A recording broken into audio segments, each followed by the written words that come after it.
Even as we grieve, we give thanks for this most faithful life. I pray for the guidance and help of Almighty God. A heavy, somber cloud has settled over the royal family. King Charles and Prince William have jointly confirmed heartbreaking news that shakes Queen Camilla's future role to its core. Behind the palace gates, whispers of unease had been swirling for weeks, but no one expected the announcement to land this devastating, insiders say. The decision was forged after difficult emotional talks, quiet tears, and the stark realization of what the coming years might demand. How will this reshape the monarchy forever, and what does it mean for Camilla's place in the royal hierarchy? Stay tuned, because this revelation changes everything that by your service and ministry, justice and mercy may be seen across all the earth. Just days earlier, on November 8th, the atmosphere inside London's Royal Albert Hall felt almost sacred. Soft beams of red and gold lit the room during the Festival of Remembrance, casting gentle, solemn shadows over the royal family. Camilla stood beside King Charles, her hand lightly resting on his arm, both a gesture of partnership and quiet protection. She smiled during the hymns, bowed at prayers, and carried herself with that familiar, calm confidence to the cameras, a portrait of unity and composure. But those close enough to catch Charles's expressions noticed something different. His face didn't mirror the warmth of the occasion. Something unspoken lingered behind his eyes, a quiet signal of choices weighing heavily on his mind. It wasn't anger, it wasn't affection, it was something sharper, more distant, like a silent acknowledgement of a truth too heavy to ignore. That distance, long held behind polite smiles, became decisive royal action tonight. Behind palace walls, father and son, King Charles and Prince William, spoke in one quiet, powerful voice. What was presented publicly as a mere adjustment of royal duties was, insiders whisper, final and irrevocable. The weight of decades of history, whispers of scandal, and the delicate balance of the crown all hung in the air as the decision was made. Outside Buckingham Palace, rain blurred the November fog, soaking the reporters who had gathered, anticipating a moment that would define the monarchy's next chapter. Inside, the Queen's private rooms remained lit long after the palace went dark. She hadn't released a statement. Perhaps she didn't need to. Sometimes the most formidable statement comes wrapped in silence, a silence that speaks louder than words. No one dared to say it aloud, but the truth was undeniable.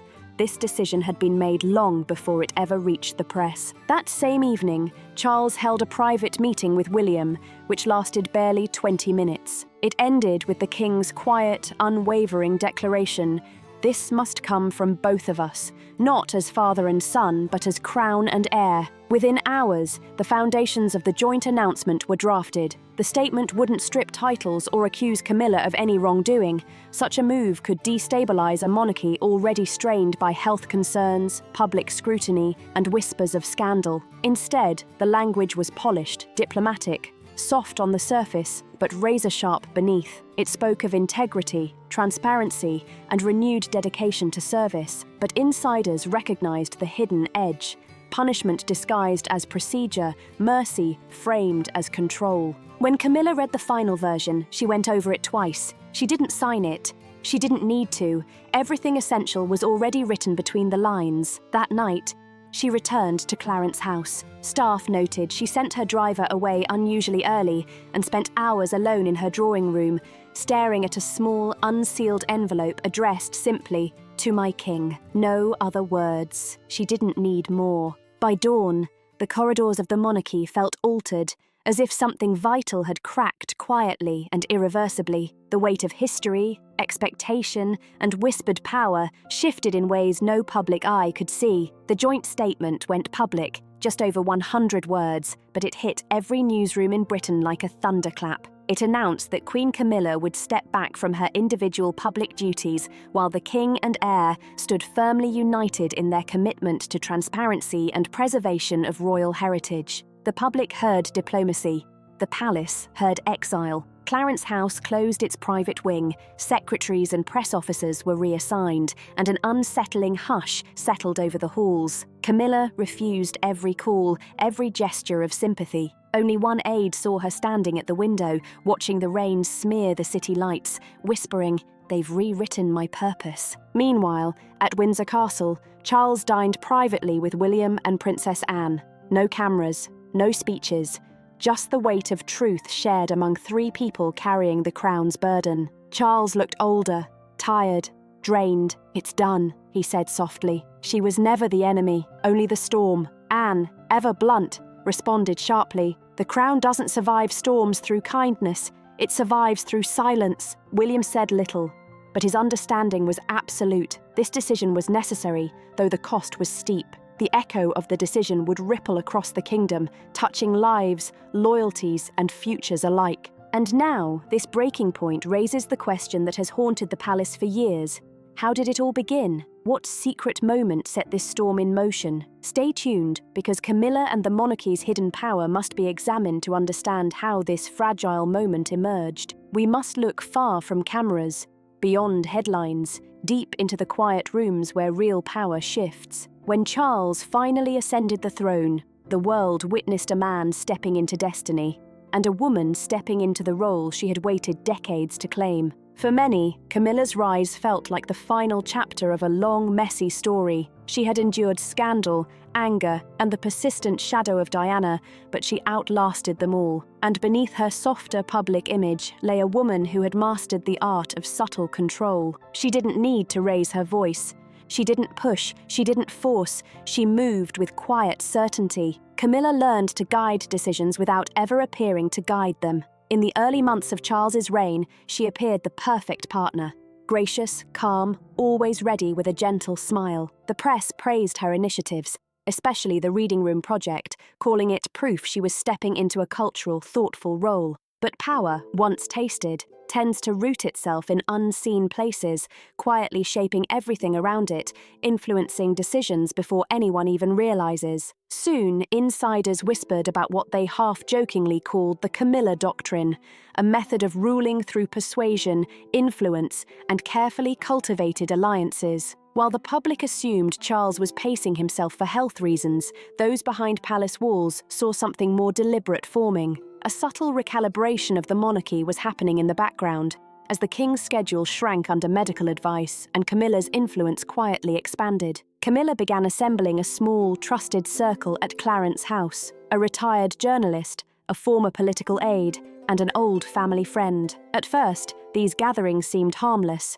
companionship for a queen suddenly under the global microscope. But over time, companionship evolved into counsel, counsel became strategy, and strategy gradually turned into quiet control. Reports, speeches, and schedules started passing through her hands before reaching the king. Her tone never faltered, polite, calm, reassuring, but the weight of her presence grew heavier in every room she entered. Protocol officers noticed subtle changes, not enough to trigger alarm, yet enough to signal a shift that quietly reshaped the palace rhythm. Precedents were adjusted, patronages subtly shifted, meetings rearranged with precision. Slowly, the monarchy's rhythm began to orbit around her decisions. William and Catherine maintained their diplomacy, observing closely but offering no public objection. Princess Anne, however, caught what others tried to ignore in a private moment. She warned Charles that this was becoming a court within a court, a dangerous echo from royal history.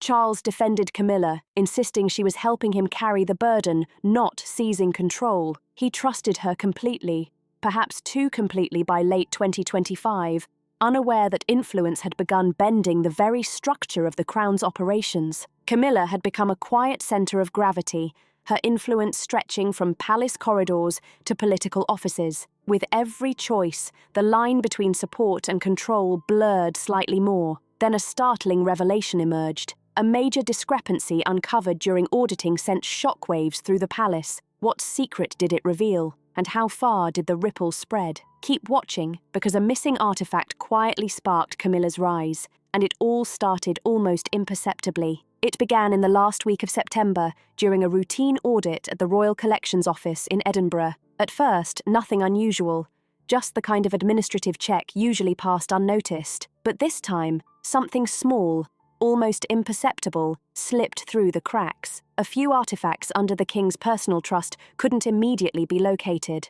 Normally, the chief curator would log, correct, and move on. But this time, the orders came from a different office entirely. Queen Camilla's private office. Her Majesty will review this personally. 6 words that changed everything. To the public, it sounded dutiful, even harmless. To palace insiders, it was a sharp break from tradition. Heritage oversight had always belonged to the sovereign, not the consort. Yet within days, Camilla's inner circle quietly arranged a private consultation with an independent broker in Antwerp. Officially, it was to verify the provenance of certain loaned items. Palace communication staff weren't informed.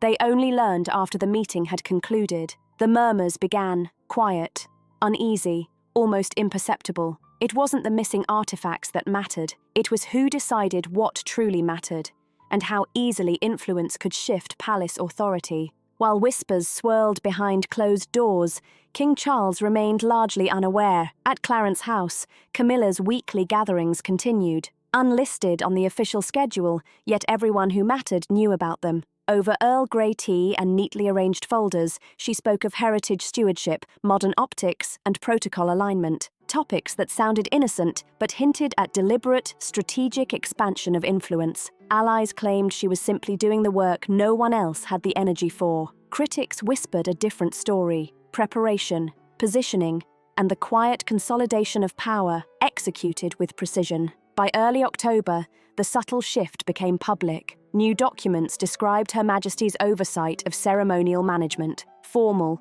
polished, accurate, but dangerously blurring the line between sovereign authority and consort influence. Princess Anne immediately noticed during a routine council meeting. A paper crossed her desk referencing Camilla's direction in artifact preservation. Anne paused, looked up, and asked the question no one else dared. "Why is this coming from the Queen's office, not the King's?" Silence froze the room.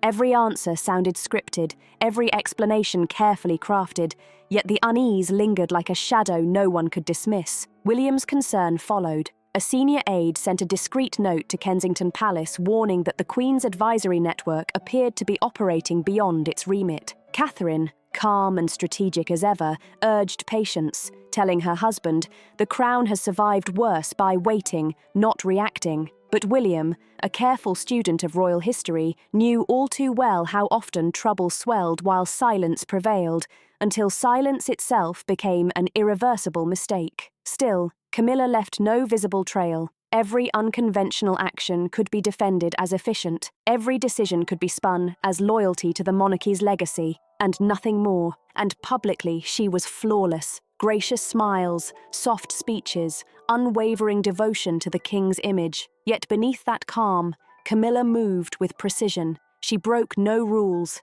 She simply bent them expertly, subtly, and confidently. Then suddenly she crossed the line, pushing past every expectation.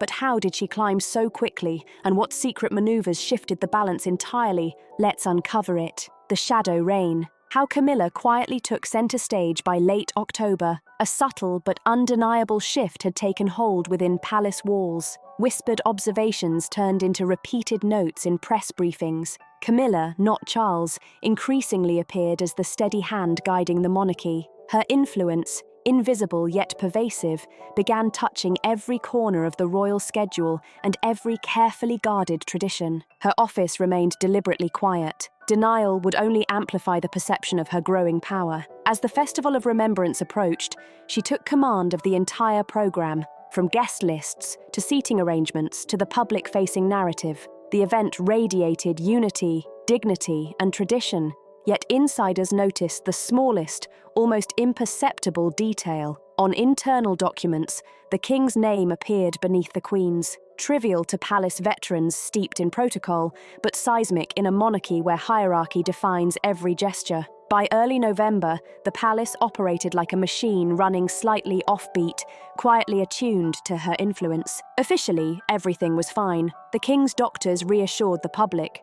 Courtiers smiled through every appearance, and the royal schedule ticked along seamlessly. But inside, the rhythm had shifted. Meetings that once began with Charles's calm, measured voice now started with Camilla guiding discussions. Documents that previously flowed directly to the private secretary first passed through her liaison office. Observers inside Clarence House began referring to this quiet reordering as the shadow reign, a deliberate redistribution of power, invisible yet undeniable. Camilla's team moved like clockwork.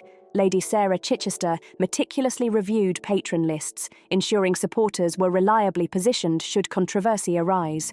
Rupert Kane monitored media narratives, deciding which stories to highlight or suppress. Fiona Lyle, the strategist with political experience, prepared contingency notes for every conceivable scandal, a form of optical insurance protecting not just Camilla, but the monarchy itself. Their immediate priority, the Festival of Remembrance on November 8th, the monarchy's most solemn and visible public ceremony of the year. Every gesture, glance, and seat placement would send a message louder than any speech. Grey skies and drizzle blanketed London while poppies glowed against black coats. Cameras captured the moment the royal motorcade arrived. King Charles and Queen Camilla walking arm in arm beneath a sea of applause. To outsiders, a picture of unity. To insiders, carefully choreographed optics. Camilla commanded the scene, guiding the king to his seat, acknowledging veterans with precise nods, positioning herself beneath the glass dome to dominate the visual narrative. When the national anthem ended, one image dominated headlines the next morning: Camilla's composed, unwavering gaze. The king subtly positioned behind her. Social media erupted, calling her monarch in all but name. Royal reporters whispered about the reality behind ceremonial facades, but not everyone observed silently. Princess Anne's reaction was swift and sharp. How did she confront this quiet takeover without fracturing the family? The royal confrontation shook the palace. Anne's fury was palpable. The recent events struck at the heart of tradition. During the solemn ceremony, the Queen Consort had stepped beyond what was considered appropriate, eclipsing the king in a display Anne found intolerable. "This is not service. This is show," she murmured, voice sharp with disbelief. That evening, she summoned William to Kensington Palace behind closed doors. Together, they drafted what would later be known as the Integrity Memo, a confidential report highlighting breaches of protocol and urging the king to reassert clear hierarchy. William, listening carefully, admitted, "I've always defended her, but this feels more like strategy than loyalty." Meanwhile, at Clarence House, Camilla's inner circle quietly celebrated. Rupert Kane handed her the morning papers with a headline reading, "Camilla studies the crown." She allowed herself a brief, satisfied smile, murmuring, "Optics are everything." But triumph was short-lived. A private secretary delivered urgent news.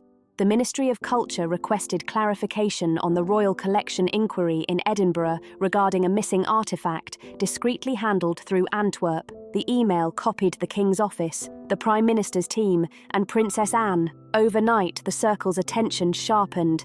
The palace felt smaller, every move under scrutiny. When King Charles was briefed, his reaction was measured but firm. She meant no harm. Anne's reply was precise and unwavering. She has crossed too many lines. The next morning, an emergency meeting was convened at Windsor, a gathering absent from all official calendars, signalling the gravity of the situation. Camilla arrived composed, draped in deep green, the colour of endurance and quiet authority. William and Anne flanked the king. 3 generations of Windsor facing a storm they had long hoped to avoid. The discussion lasted less than an hour. When it concluded, the Queen bowed her head, whispered briefly to the king, and left without looking back. Outside, the press corps had already gathered, anticipation thick in the air. Rumours of a forthcoming statement swirled through Westminster. For the first time in months, it became clear. The king's voice, not hers, would steer what came next. The palace, for all its polished appearance, now braced for consequences that could ripple for years. And as London stirred beneath the morning rain, even the most loyal insiders understood the significance. A decisive moment had arrived, and the consequences would ripple through the monarchy like never before. Upon hearing this, King Charles made a shocking move that left everyone reeling, a calculated act aimed at restoring the royal legacy and asserting clarity over influence. Stay with us as we unpack every astonishing detail. King Charles confronts the Queen's shadow power. The morning after the Festival of Remembrance, Britain awoke to headlines that shook the palace walls. Camilla commands the crown. Queen overshadows the king. Even the most cautious outlets framed the night as a striking reversal of royal order, signalling an unprecedented shift in authority. In the monarchy, perception is power, and perception had shifted quietly, but irreversibly. Every whispered conversation, every editorial line seemed to confirm the same truth. The balance of influence had tilted, and the palace could no longer ignore it. At Windsor, the air was thick with tension. King Charles convened his closest advisors for what insiders called a meeting of clarity. The word crisis was never spoken, yet it hung in the room like a silent storm. In the oak-panelled chamber, Princess Anne sat composed yet fierce, her hands resting on a stack of meticulously organised documents. Across from her, William's face bore carved restraint, a mask of measured concern. Camilla's absence from the table said more than words could, leaving an unmistakable impression of the power shift. The meeting began quietly, each word deliberate. Charles, pale but steady, requested an update on the Royal Collection inquiry. The curator confirmed long-held whispers. An unrecorded artifact had been temporarily stored in an auxiliary archive, not under royal supervision, but under the care of a private broker commissioned by Camilla's office. No laws had been broken, but protocols sacred to the monarchy had been bypassed. William leaned forward, voice deliberate. This isn't about jewels or documents, it's about trust. If the crown bends its own rules, the whole institution falters. Anne nodded, icy and calm, reinforcing the point. We are guardians, not owners. That line must never blur. For a long moment, Charles remained silent, eyes fixed on the folder before him. Photographs, statements, and timelines all pointed to the same conclusion. The Queen had acted without authorization, even if her intent was to preserve dignity and loyalty. Finally, he spoke. Summon her. For 3/4 of a century, attempts had been made to maintain calm, avoid confrontation. But now the delicate balance demanded action. When Camilla entered that afternoon, she embodied composure, dressed in black and pearls. Her expression unreadable, she greeted Charles first, then Anne and William with a subtle nod. "I see we're holding court," she said softly. Charles motioned to the documents. "Explain this." Camilla's gaze shifted between the papers and the king. "The item was misplaced, not mishandled. I acted to protect the monarchy from embarrassment, nothing more." Anne's eyes narrowed. Bypassing proper channels is not protection, that is possession. Camilla's expression flickered, betraying the sting beneath her calm. "I've given this family 20 years of stability. Every scandal, every headline, I absorbed them to keep the rest of you untainted. Is this loyalty's reward?" William's tone, measured yet firm, cut through the stillness. Loyalty doesn't excuse control. For the first time in years, Camilla's composure faltered. "I sought order, dignity, protection for a man who has devoted his life to this country," she murmured. Charles closed his eyes, the weight of truth pressing down, exhaustion, not anger, marking the end of the confrontation. Everyone was left to ponder the delicate balance of authority and influence. Now, how would the public respond to this storm inside the palace, and what ripples would it send through the kingdom?